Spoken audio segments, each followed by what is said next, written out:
ఈరోజు వీడియోలో మకర రాశిలో జన్మించిన వాళ్ళకి సంబంధించి కర్కాటక రాశిలో గురువు వక్రించడం వలన ఒక 2 నెలల పాటు గురువు వక్ర ప్రభావం అనేది కొంతవరకు ఇబ్బందికరంగా ఉంది. అయితే మకర రాశిలో జన్మించిన అందరికీ కూడా ఈ గురువు వక్ర ప్రభావం అనేది ఇలాగే ఉంటుందా, లేకపోతే కొంతమందికే ఉంటుందా, ఎందుకు ఉంటుంది, ఇది దశల మీద అంతర్దశల మీద ఆధారపడుతుందా, లేదా ఇతరితర కారణాలు ఏమన్నా ఉన్నాయా, వాటితో పాటు అసలు గురువు వక్రం అంటే ఏంటి, ఏ స్థానాల మీద ఆ గురువు వక్ర ప్రభావం అనేది మకర రాశి వారికి ఉండబోతుంది అనే విషయాలతో ఈ వీడియోని మీ ముందుకు తీసుకొచ్చాం. స్కిప్ చేయకుండా చూడండి. ఎన్నో చోట్ల జాతకం చూయించుకుని ఎన్నో పూజలు చేసి ఇక దేవుడి మీద నమ్మకం లేదు, నా రాత మారదు, అప్పుల బాధలు కానీ, బిజినెస్ ప్రాబ్లమ్స్ కానీ, ఉద్యోగంలో సమస్యలు కానీ, పెళ్లి వల్ల, ప్రేమ వల్ల మోసపోవడం, దారుణంగా వేరే వ్యక్తుల వల్ల ఇబ్బంది పడడం, ఇలాంటి సమస్యలకు కూడా పరిష్కారం దొరుకుతుందా, ఆన్లైన్లో ఇలాంటివి ఒక 100 ఉన్నాయి, ఇదంతా ఫ్రాడ్, ఇలాంటివి ఏమీ కూడా జరగవు, మన కర్మను అనుభవించాల్సిందే, అసలు నేను ఉద్యోగం చేయాలా వ్యాపారం చేయాలా, ఏది కలిసి వస్తుంది, నాకు మ్యారేజ్ ఎప్పుడు అవుతుంది, ఉద్యోగం ఎప్పుడు వస్తుంది, అసలు ఇప్పుడు నాకు ఈ సమస్యలన్నీ ఎప్పుడు తీరుతాయి, ఇలాంటి ప్రశ్నలకు సమాధానం గాయత్రి జ్యోతిషాలయం ద్వారా మీరు తెలుసుకోవచ్చు. మీ పుట్టిన వివరాలు లేదా ఈ పేరు బలాన్ని అనుసరించి జాతక చక్రం వేసి మీకు అనుకూల గ్రహాలేంటి, ప్రతికూల గ్రహాలేంటి, కాలసర్ప దోషం కానీ, లగ్న దోషం కానీ, శని, కుజ, గురు గ్రహాల యొక్క అనుకూలత ఎంత ఉంది, ఏ గ్రహాలు మీ ప్రస్తుత సమస్యకు కారణం, మీకు నడిచే దశలు అంతర్దశలు ఎంతవరకు యోగిస్తున్నాయి, ఇవన్నీ పరిశీలించి దశ మహావిద్యల ద్వారా చక్కటి మంత్రం ఇవ్వబడును. అది చదివిన ఒక 4 వారాల నుంచి మీ జీవితంలో స్పష్టమైన మార్పు కనిపిస్తుంది. ఇంకా చక్కటి డెవలప్మెంట్ కోసం ఇండియాలో కొంతమందికే తెలిసిన సీక్రెట్ బుక్ మెథడ్ ద్వారా కూడా పరిష్కారం చూపబడును. దీనికోసం మీరు పైన కనిపిస్తున్న 9160803649 అనే నెంబర్కి వాట్సాప్ ద్వారా మీ పుట్టిన తేదీ, పుట్టిన సమయం, పుట్టిన ఊరు, మీ పేరు పంపించి దాంతోపాటు ఫీజు 2000 రూపాయలు ఫోన్పే కానీ గూగుల్ పే ద్వారా కానీ పంపించి స్క్రీన్ షాట్ని ఇదే నెంబర్కి వాట్సాప్ ద్వారా పంపిస్తే వారం నుంచి 10 రోజులలోపు ఒక రోజు ముందుగా మీకు తెలియజేసి ఆ టైంకి ఫోన్ చేసి మీ జాతకానికి సంబంధించిన విషయాలను తెలియజేసి చక్కటి మంత్రం ఇవ్వబడును. 4 వారాల తర్వాత తప్పకుండా మీ జీవితంలో స్పష్టమైన మార్పు కనిపిస్తుంది. గాయత్రి జ్యోతిషాలయం యూట్యూబ్ ఛానల్ ఎంతగానో ఆదరిస్తున్న మకర రాశి వారందరికీ కూడా మా కృతజ్ఞతలు తెలియజేసుకుంటున్నాం. ఈరోజు ఈ వీడియోలో మకర రాశిలో జన్మించిన వాళ్ళకి సంబంధించి గురువు వక్రానికి సంబంధించి ఎలాంటి ఫలితాలు రాబోతున్నాయి అనే విషయాన్ని తెలుసుకుందాం. అయితే ఏంటంటే ఎప్పుడు కూడా గురువు ఒక రాశి నుంచి ఇంకో రాశికి మారడానికి సంవత్సరం పడుతుంది. అయితే ఈసారి ఒక 6 నెలలకే మిథున రాశిలో ఉన్న గురువు కర్కాటక రాశిలోకి వచ్చేసాడు. అంటే మొన్నటి వరకు మీకు 6వ స్థానంలో గురు సంచారం జరిగింది. అయితే ఇప్పుడు 7వ స్థానంలో వచ్చింది. 7వ స్థానంలో గురువు రావడం చాలా మంచిదే కానీ అందరూ అనుకుంటారు.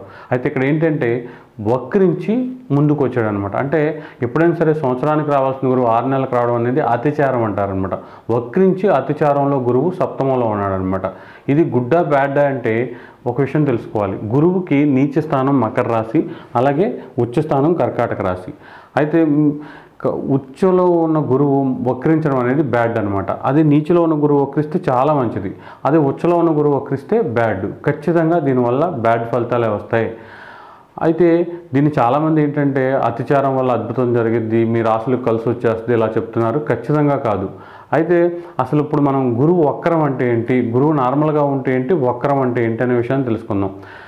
గురువు నార్మల్గా ఉండడం అంటే ఏంటంటే ఒక వ్యక్తి జాతకంలో కనుక గురువు బలం ఉండడం అనమాట. గురు బలం ఉండి గురువు బలంగా ఉంటే ఆ వ్యక్తికి తను పుట్టిన కాడి నుంచి చదువు, ఉద్యోగం, వ్యాపారం, మ్యారేజ్, పిల్లలు, మిగతా విషయాలన్నీ కూడా సాఫీగా వెళ్ళిపోతాయి. అలా కాకుండా గురుబలం లేకపోతే మాత్రం ఆ వ్యక్తికి ఏంటంటే ఈ విషయాలన్నీ కూడా చాలా డిస్టర్బ్డ్గా అవుతాయి. డైవర్స్ అనో, లేకపోతే చిన్నప్పుడే తల్లిదండ్రులు దూరం అవడం, డైవర్స్ తీసుకోవడం, చనిపోవడం, ఇలా రకరకాలు హాస్టల్లో పెరగడం, ఇలా అస్తవ్యస్తమైన జీవితం ఉందంటే దాని అర్థం ఏంటంటే గురుబలం లేకపోవడం అనమాట.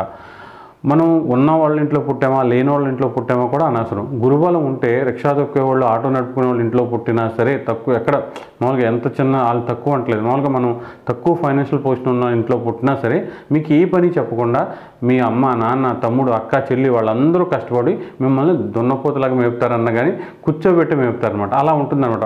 మీకు ఫోన్ కొని ఇచ్చేస్తారు, మీకు మంచి బెడ్ వేసేస్తారు, వాళ్ళు తిన్నా తినపోయినా మిమ్మల్ని చక్కగా చూసుకుంటారనమాట. అలా కాకుండా గురుబలం అది ఒకవేళ పెద్ద స్థాయిలో కోట్లు ఉన్న ఇంట్లో పుట్టినా సరే మీకు పని చెప్పరు అనమాట. వాళ్ళే వ్యాపారాలు అవి చేస్తూ మిమ్మల్ని ఎంజాయ్ చేయమంటారు. అలా కాకుండా గురుబలం లేదనుకోండి, ఆ వ్యక్తికి ఎలా ఉంటుందంటే గొడ్డులాగా కష్టపడడం. అలాగే ఎన్ని కోట్లు ఉన్నా సరే అక్కడ కూడా నిమిషం ఖాళీ ఉండదు, ఎప్పుడు తిరుగుతూ ఉండాలి, అటు వెళ్ళాలి ఇటు వెళ్ళాలి, అన్నీ చూసుకోవాలి. ఇలా జరుగుతుందంటే కూడా గురుబలం అనేది లేకపోవడం అనమాట. ఇది గురుబలం అంటే.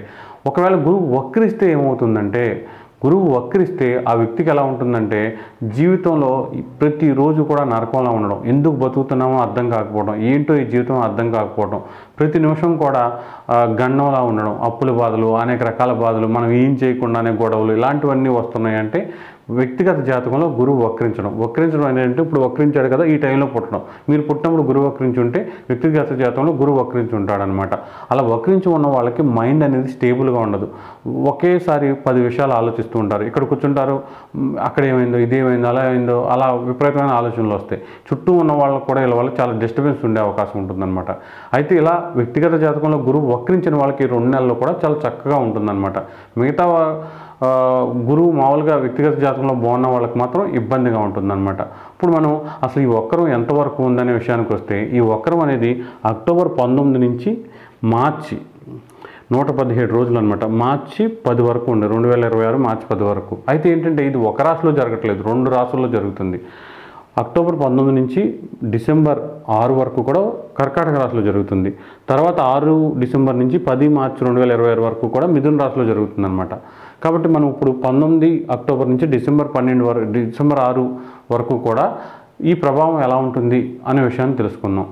అయితే ఇది ఖచ్చితంగా వృషభ రాశిలో జన్మించిన వాళ్ళందరి మీద కూడా నెగిటివ్గానే ఉంటుంది. వాళ్ళందరూ ఏదో అయిపోతారు, గంగలో దూకేస్తారు, ఇలా కాదనమాట. ఖచ్చితంగా ఎవరికైతే పాపగ్రహాలైన రవి, కుజ, శని, రాహుకేతువుల యొక్క దశలు అంతర్దశలు జరుగుతాయో వాళ్ళ మీద ఉంటుంది. ఎందుకు ఉంటుందంటే గురువు శుభకారకుడు. మన జీవితంలో ఏ పని చేసినా అది శుభం జరుగుతుందంటే, మనకి లాటరీ తగలాలన్నా, ఉద్యోగం రావాలన్నా, లేదంటే షేర్ మార్కెట్లో సక్సెస్ రావాలన్నా, మనం అనుకున్నది ఏదైనా జరగాలన్నా, మనం అనుకున్న టైంకి అనుకున్నది జరగాలన్నా గురుబలం ఉండాలి. ఆ టైంకి ఆ లగ్నానికి గురుబలం ఉంటేనే ఆ టైంలో పెళ్లి చేసుకుంటే వాళ్ళు సుఖంగా ఉంటారు. లేదంటే గొడవలు పడడం, డైవర్స్ తీసుకోవడం ఇలా జరుగుతాయి అన్నమాట. ఒక వ్యక్తి జీవితంలో ఒక లైట్ అనమాట, చీకట్లో ఒక వెలుగు లాంటి వాడు గురువు అనమాట. అలాంటి గురుబలం ఇప్పుడు లేకపోవడం వల్ల ఈ 2 నెలలు కూడా మనకి ఈ పాపగ్రహాల ఎఫెక్ట్ ఎక్కువ ఉంటుంది. కాలసర్పదోషం, పితృదోషం ఇవి ఉంటాయి కదా, వీటి ఎఫెక్ట్ కూడా ఎక్కువ ఉంటుందన్నమాట. అంటే ప్రతి సంవత్సరం గురువు వక్రిస్తుంది, ఈసారి ఉంటుందా అంటే అలా కాదు. ఎందుకంటే ప్రతి సంవత్సరం కూడా వేరే వేరే రాశుల్లో, ఇప్పుడు ఏంటంటే కర్కాటక రాశిలో వక్రించడం వల్ల ఈ 2 నెలలు కూడా ఈ ప్రభావం కొంచెం ఇబ్బందిగా ఉంటుంది, జాగ్రత్తగా ఉండాలి. సప్తమంలో వక్రించిన గురువు 5, 7, 9 దృష్టులతో మీ యొక్క లాభస్థానాన్ని, రాశిని, తృతీయ స్థానాన్ని చూస్తున్నాడు. ఈ 4 స్థానాల మీద కూడా గురువు ఎఫెక్ట్ అనేది ఉంటుందన్నమాట. ముఖ్యంగా ఈ మకర రాశి వాళ్ళకి ఎక్కువ శాతం ఈ ఎఫెక్ట్ అనేది రిలేషన్షిప్స్ మీద పడుతుంది. ఎందుకంటే 7వ స్థానం అనగానే ఏంటంటే మనం ఎవరితో అయితే ఒక మంచి బాండింగు, అది అన్నదమ్ములు, అక్క చెల్లెళ్ళు ఇవైనా సరే, లేదంటే భార్యాభర్తలు, ఎఫ్ఐఆర్స్, లవ్ ఇలాంటివైనా సరే. అయితే ఏంటంటే మనకు ఈ అన్నదమ్ములు, అక్క చెల్లెళ్ళు వీళ్ళతో ఎఫెక్ట్ అనేది తక్కువ ఉంటుంది. సప్తం అనేది కొంచెం కామస్థానం, లస్ట్కి సంబంధించిన స్థానం కాబట్టి ఇలాంటి రిలేషన్ ఎవరితో అయితే ఉంటుందో, ఎవరి మీద అయితే మనకి డిజైర్ ఉంటుందో, ఎవరి మీద అయితే ఇష్టం ఉంటుందో, ఈ టైంలో ఆల్రెడీ గొడవల్లో ఉన్న వాళ్ళు కానీ, ఆల్రెడీ డిస్టర్బెన్స్లు ఎక్కువ ఉన్న వాళ్ళు కానీ ఈ 19 అక్టోబర్ నుంచి 6, 12 వరకు కూడా కామ్గా ఉండడం మంచిది. వాళ్ళ కోసం ట్రై చేయడం, వాళ్ళ కోసం మీరు చొక్కా చించుకోవడం, మెసేజ్లు పెట్టేయడం ఇలాంటివి చేస్తే ఇంకా బ్యాడ్గా, ఇంకా వర్స్ట్గా రిలేషన్ అయ్యే అవకాశం ఉంటుంది. కాబట్టి ముఖ్యంగా మకర రాశిలో జన్మించిన వాళ్ళు ఈ విషయాల్లో చాలా చాలా జాగ్రత్తగా ఉండాలి. ఇక భార్యాభర్తలైన ఎవరైనా సరే మధ్య తెగిపోయేదాకా వచ్చింది, భార్యాభర్తలు విడిగా ఉంటున్నారు, ఈ టైంలో వెళ్ళి కలుద్దాం, ఈ టైంలో ఏదో వాళ్ళతో డిస్కస్ చేద్దాం అనుకుని అస్సలు అనుకోవద్దు. దానివల్ల కూడా చాలా బ్యాడ్ జరుగుతుంది. ఈ టైంలో చాలా కామ్గా ఉండాలి. ఏదైనా సరే శృతి మించిన కోరికలు, శృతి మించిన కామానికి సంబంధించిన అలవాట్లు ఇవన్నీ కూడా కొంతవరకు సీక్రెట్గా మీరు చేస్తున్నారనుకున్న అవి బయటికి కనపడడం, వాటి వల్ల ఇబ్బందులు రావడం అనేది జరిగే అవకాశం ఉంది. కొంతవరకు వీటి విషయంలో జాగ్రత్తగా ఉండాలి. అతి జాగ్రత్తగా ఉండబోతే మాత్రం చాలా ఇబ్బందులు వస్తాయన్నమాట. ఇక 7వ స్థానం అనేది మ్యారేజ్ అవ్వడం. ఈ టైంలో ఎట్టి పరిస్థితుల్లోనూ సంబంధాలు కుదుర్చుకోకుండా ఉండడం కూడా మంచిది. ఈ టైంలో ఎలాగో ముహూర్తాలు ఉండవు. ఒకవేళ పెళ్లి చేసుకోవడానికి ఎవరైనా సరే పెట్టడం ముహూర్తాలు లేకపోతే ఇలాంటివి ఉన్నా సరే చేసుకోకూడదు. దానివల్ల ఇబ్బందులు వచ్చే అవకాశం ఉంటుంది. అంటే ఓవరాల్గా ఒక రిలేషన్షిప్ బుల్డ్ చేసుకుందాం అనుకుంటానికి రైట్ టైం కాదు. దాంతోపాటు గురువు లాభస్థానాన్ని చూస్తున్నాడు కాబట్టి మీ బిజినెస్లు, జాబు వీటికి సంబంధించి లాభాలు వచ్చినా రాకపోయినా స్టేబుల్గా ఉండడం, ఎందుకు రావట్లేదు, ఇలా చేస్తే అలా చేస్తే బాగుంటుందేమో, ఎక్కువ పెట్టుబడులు పెట్టేద్దాం, అప్పులు తెచ్చేద్దాం, లేకపోతే ఇంకేదో చేసేద్దాం అనుకుంటే మాత్రం వాటి వల్ల పెద్ద డ్యామేజ్ అయ్యే అవకాశం ఉంది. ముఖ్యంగా మనం చెప్పుకున్న పాపగ్రహాల దశలు, అంతర్దశలు, రవి, కుజ, శని, రాహు, కేతువులు యొక్క దశలు, అంతర్దశలు జరిగే వాళ్ళు మాత్రం చాలా జాగ్రత్తగా ఉండాల్సిందే. ఇక దీంతోపాటు ఇంతవరకు నేను ఇలా చేస్తే భలే జరిగేది, ఈ గుడికి వెళ్తే నాకు ఇలా అయిపోయేది, వీళ్ళతో మాట్లాడితే నాకు మెంటల్ పీస్ వచ్చేది, ఈ డాక్టర్ దగ్గరికి వెళ్తే నాకు ఈ జబ్బు వెంటనే నయమైపోయేది, ఒక్క ఇంజెక్షన్ చేయగానే నాకు జ్వరం తగ్గిపోయేది, నేను 2 క్యారెట్లు తినగానే బలం వచ్చేది, ఇలాంటివి ఏమి నిజం అవ్వనమాట. ఇవన్నీ కూడా ఏంటంటే గురుబలం లేనప్పుడు అవన్నీ వర్కౌట్ అయ్యే అవకాశం ఉండదు. కాబట్టి అవన్నీ అబద్ధం కాదు, మళ్ళీ 2 నెలల తర్వాత అన్నీ మళ్ళీ వర్కౌట్ అవుతాయి అనమాట. ఈ టైంలో మనం అనుకున్నట్టుగా ఏది ఉండదు అనేది గ్రహించడం చాలా చాలా మంచిది.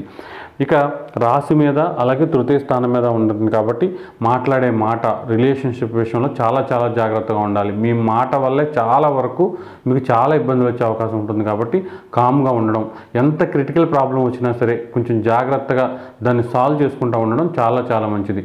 ఖర్చు విపరీతంగా అయిపోవడం, ఆదాయం అనేది కనిపించకపోవడం, ఇలాంటి పరిస్థితులు ఏర్పడినప్పుడు కూడా కొంతవరకు స్టేబుల్గా ఉండడం, తెలివిగా, ఎందుకంటే ముఖ్యంగా జ్ఞానానికి కారకుడు గురువు అనమాట.